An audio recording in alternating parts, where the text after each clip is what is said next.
Hi, and welcome to the latest edition of the PT7 Fitness Vlog. My name's Andrew, and today we're going to be discussing the relationship between exercise and mental health.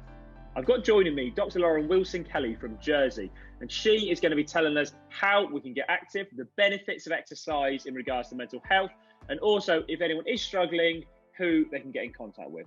So let's get Lauren on the phone and let's get this going. So, welcome, Lauren. Hi, Andrew. All the way from Jersey. How are you? I'm good, thank you. How are you? Excellent. I'm not too bad, thank you. Thank you for joining me today to discuss the links between exercise and what the positive effects that it has on mental health. What kind of a doctor are you in Jersey? Sure. So I'm a GP in Jersey. I did initially train in Leicester. Okay. And subsequently, I've moved to Jersey where I work in general practice. And you're a very active person. I know obviously you're a doctor for work, but you are a keen sports person. I do enjoy my sports, yeah. Excellent. What kind of sports do you play? A lot of things, I'd say. So really enjoy competitive sports like badminton, tennis, volleyball. Equally things where you can kind of switch off a bit, like cycling, going for walks on the beach. I really enjoy Zumba, having a bit of music to exercise too. Good. Someone has to enjoy it, so that's good. Yeah. So now, as a full-time doctor, you find it as a good way to get away from your day-to-day and the stresses that being a GP brings. Absolutely. Lauren, I've been doing some research on the website mind.org in regards to mental health, and some of the information that sort of was highlighted for me in regards to what we're talking about today, and was quite worrying, is things like they say that more than half of adults and over 2/3 of young people have said that their mental health has gotten worse during lockdown, which I found a little bit alarming. 1 in 3 adults and 1 in 4 young people haven't accessed support during lockdown because they didn't think that they deserved it, which seems crazy because you would have thought that if anyone's looking for advice, then they're going to go and get that help. Do you know if there's any kind of reasons why people don't go out and seek the advice? I think, as you've mentioned, some people feel that maybe they're not so worthy. They worry that in these times of pandemic, unless you're really, really sick, don't waste the doctor's time. But I'd say that's not the case at all. Your doctor is there. They're wanting to support you. They're wanting to help before it gets to the crisis stage. Go and speak to your doctor. There's lots of things that they can do to help. There's lots of advice that they can give that will stop you getting to the point where you really do feel that you're despairing. Seeking help early is a good move. Okay, so you feel free to go and speak to your GP. Absolutely. So going through the online services or phone it up, and you can speak to your GP and take it from there. And even if you don't feel that comfortable going there, as you said, there are other resources. So I can put sort of websites. There's places like Mind. You can speak to lots of different people. Samaritans, I assume it is a similar sort of thing. Yeah, there's a really good website that I'll plug that's called thecalmzone.net, and this is specifically targeted towards men and to reduce male suicide. And they have a call line that's open from 5 till midnight, but they've also got a web chat. So if you don't feel comfortable talking to somebody and you're maybe more comfortable with typing and chatting, that's a really good option. Okay. There's a great website called Kooth with a K, and that's for people aged 13 to 25. And they also have online counselling sessions. They've got there's a forum where you can chat with peers, and it's all quite supportive. And if you're not comfortable speaking to your GP, perhaps speaking to somebody on one of these websites might be a good first option. That sounds great. Sounds like very good advice. So yeah, I will definitely put those links into this video. So if anyone doesn't feel comfortable speaking to their GP, then follow the links that we're going to put through. Fantastic. For me, having my business shut down, having to be at home, with a wife that goes out to work every day, and me just kind of here, and it's my business. I don't work for anyone, so I have to come up with everything that I do. But the structure of my work just completely changed, and there have been points where it's been like a little bit difficult, and it's tough to, it's tough to motivate yourself sometimes. To shake it off, kind of find the headspace to work your way through the things that you need to work your way through.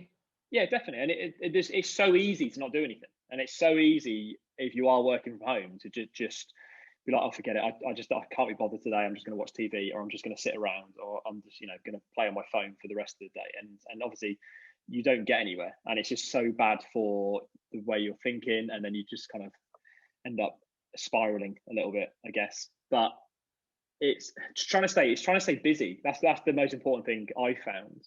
So thankfully for us, we straight away went online with all of our classes, and we've worked non-stop for the last year, and just had to completely change our business. And I'm a personal trainer, so my real job is I own a gym, I personal train people, sort of pre-COVID, face-to-face, run fitness classes. I was never an online trainer. And then since March of last year, our business has just completely changed. Everything we do now is via our iPads, our MacBooks, our phones. So we're constantly screen time, making videos, doing online personal training. So going out for a walk. I mean, that's something that I've done during lockdown with my wife. Is we have tried to make the effort on the weekends to go out for a walk. So we've started something called the Leicestershire Round, which is, I'm sure there's these kind of things in lots of different counties, but it's a 100-mile walk. So usually on Sunday, we will go out, and we'll go out for sort of like 3 or 4 hours, and we'll do a segment of it, and it's walking through fields. And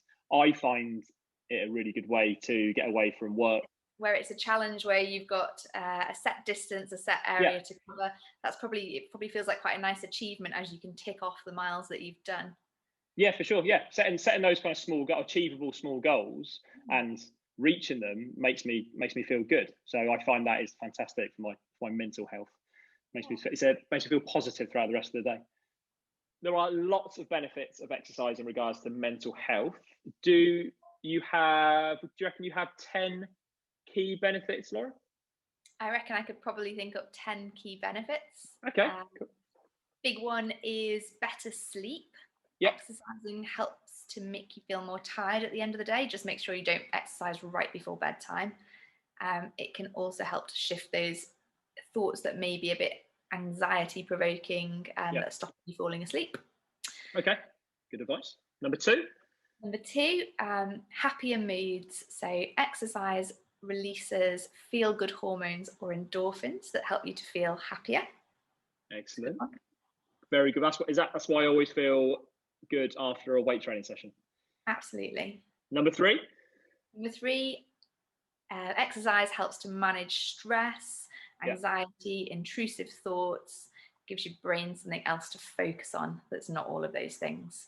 Excellent. That's feedback that we get a lot from our clients who do our online classes, is that it's their way of managing stresses from work, for example, and family life, and which, as we've highlighted, are quite intense at the moment over the last year or so.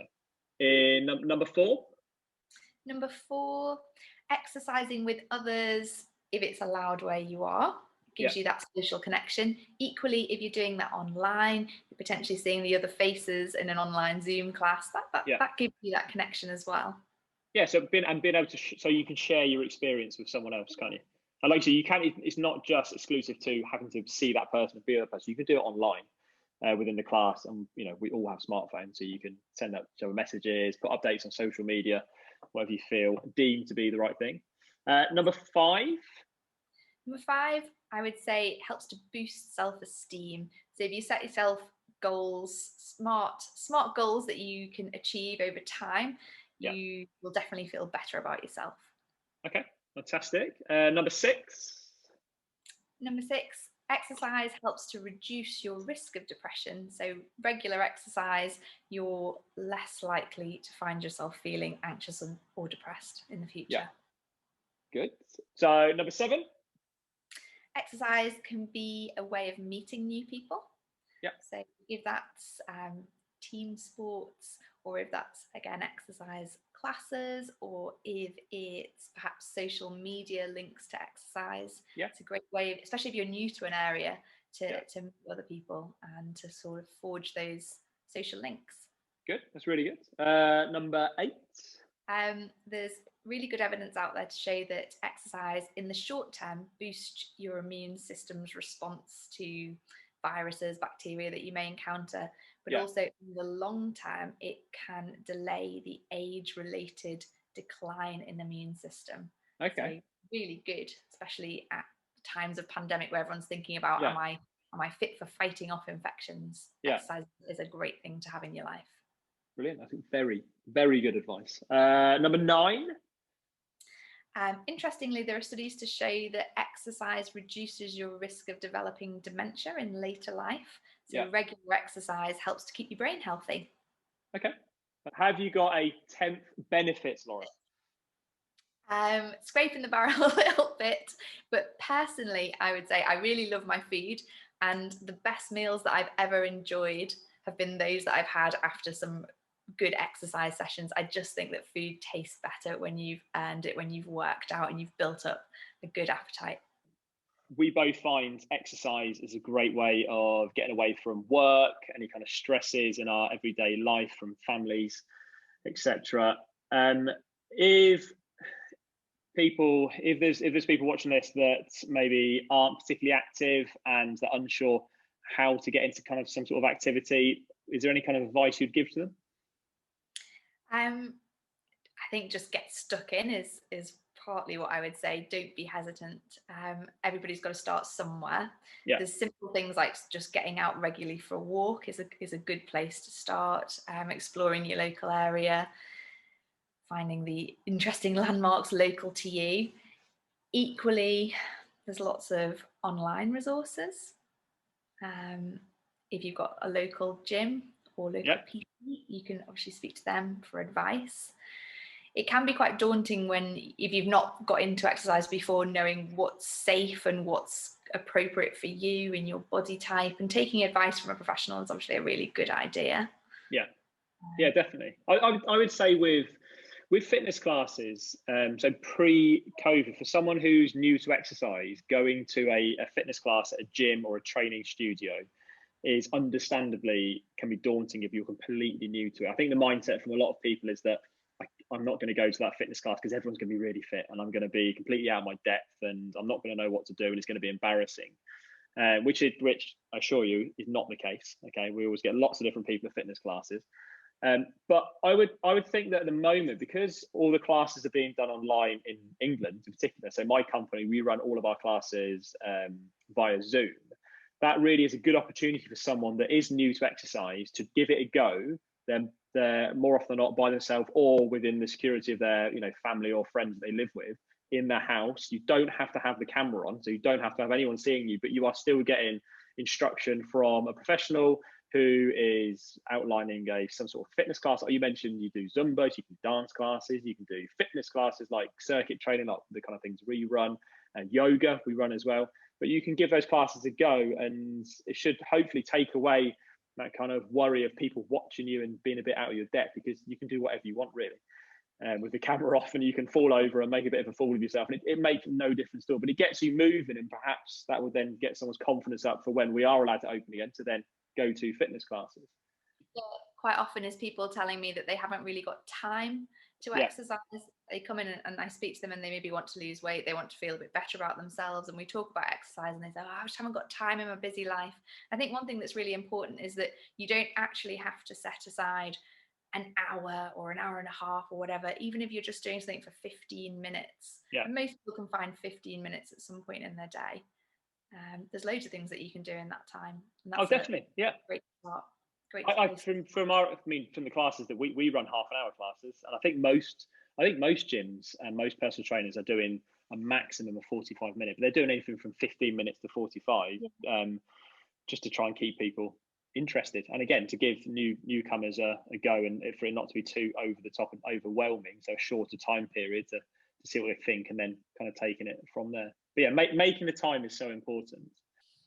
Okay, Lauren, so thank you for the advice so far. Have you got anything extra you'd like to add? So we've obviously talked a bit about how exercise is really beneficial for those who are struggling with mental health or anxiety, or how it can actually reduce your risk of developing depression and anxiety. But I think it's really important to say, for those people who are actually really, really struggling at the moment, sometimes it can be really hard to find the motivation to get out and do things. And it's important to recognize that if you're in that position, and not to put too much pressure on yourself. Really be kind to yourself.